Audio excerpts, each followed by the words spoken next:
So I had to make a video on this because it was news to me and I wanted to share that news with you guys. So guys, listen up. I see a lot of posts about sailing being self-contained, and I agree, it does serve itself. However, here's the thing guys, I noticed there's actually a couple of items and monsters that have gone under the radar that you probably want to be aware of. So with that being said, let's get into the video. First item on the list, Belly's Folly. Wow, this item is kind of crazy. I mean, just look at those stats. 102 strength. That is nuts. Zombie axe for stab. Actually a zombie axe for stab. Drops from a demi-boss, which is about a 1 in 400. Now, unfortunately, there is a couple downsides, so I'll go over them. The first downside is 70 smithing, which isn't too much of a downside. If you've already got your zombie axe, you probably have it, so not terrible, just a little bit of a grind. 51 slayer, 45 sailing. However, unfortunately, it does require you to have a Griffin Slayer task. With a weight of 7, they're not particularly the most common. But what I want to do is I want to compare this to your other stab weapons at this stage in the game. So if you're at this stage in the game, like, what other stab weapons could you consider? And then, like, is that worth this grind? So here's the thing. You have a Dragon Sword, which is a 1 in 2000 from Worms. On task. Off task, 1 in 10k. You have a Leaf Bladed Sword, which is about a 1 in 384 from a Kurask. 70 Slayer requirement. Or 1 in 500 with a 55 Slayer requirement. And it has an incredibly low strength. So it's probably not really worth considering. Keris Partisan, obtained from a quest beneath Cursed Sands. It is surprisingly decent for like how you get it, considering it's just guaranteed reward from completing the quest. And it has an upgrade option with the Jewel of a Mascot from TOA.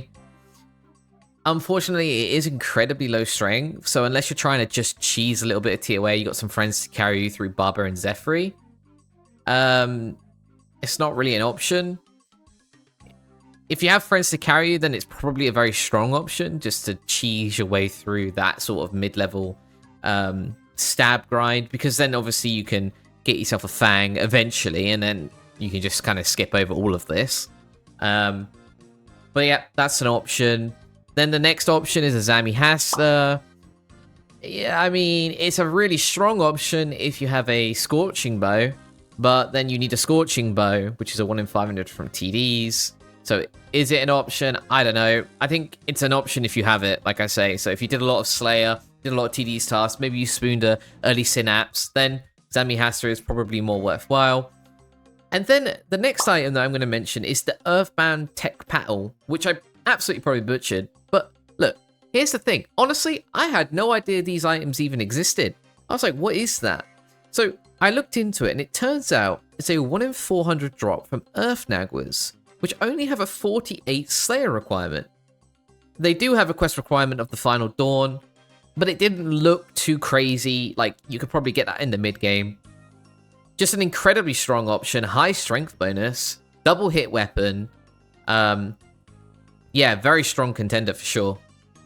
And then you had the Obsidian Sword, which is it's an option, but honestly, I think it's just a little bit too rare. 1 in 682, and requires you to have Obsidian Armor or a Berserker Necklace to make it relevant. You're probably not going to have that. You're probably better off going for the Belly's Folly, which is obviously way better, even if you were to have it and take less time. The Gorazi Rapier from Tob, we all know this weapon. 80 attack, raid drop. I mean, unless you got friends to carry you and you spoon, you're probably not considering it. And then obviously the Fang itself. But again, you don't typically want to do TOA without a stab weapon. So it's not really an option here. So yeah, as we can see, Dragon Sword probably just too rare. Leaf Bladed Sword too weak. Keris Partisan just requires you to have friends who want to carry you and you feel like doing a little bit of cheese TOA. And maybe you're feeling a bit lucky. Zami Hasta kind of relies on a Scorching Bow.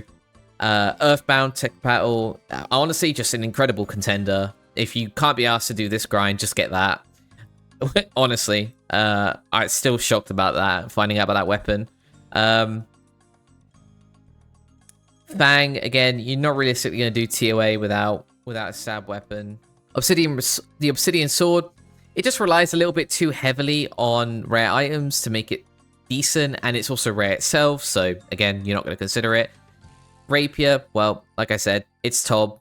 You know, you probably might not have someone to do Tob, you might not know how to do Tob. It's probably just not an option for a lot of people. And then, yeah, that's pretty much it, really, right? So, guys, consider the Belly's Folly, look into it, see if it's something that interests you. Do not sleep on that item. It is incredibly strong, and if you plan on doing a lot of TOA, and you don't have a Fang, or a better stab weapon like a Zami Hasta, then Belly's Folly, you cannot go wrong. Moving on, Horn of Plenty. So, okay guys, moving on. So, Horn of Plenty. So what is this item? Well, this is another item that's kind of gone a little bit under the radar, I feel, for how strong it actually is, and we'll get into it. So, it gives a +2 Hunter boost, which is nothing crazy. It even has an option to be charged with Griffin Feathers for a +4. Again, modest. Nothing game-changing. However, and this is the kicker, there's actually a 1 in 10 chance for it to double a Hunter catch if it's charged, working on both Herbivore and chins. Chinchompers, red chins, black chins. Wow. Just wow, guys. Like, that is actually very strong.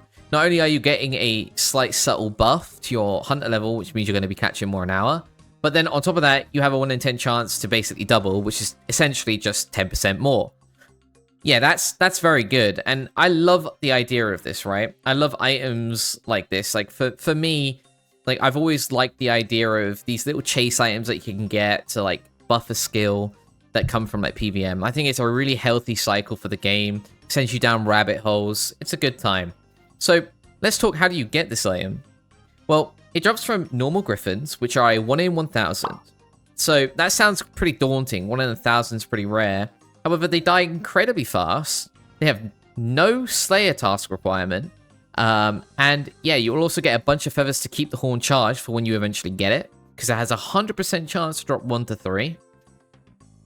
So, there's not really much more to say about the item. Lastly, Aquanites. Now, no, I'm not mentioning Aquanites here for the tendon. We all know the Aquanite hopper is pretty bad as an item.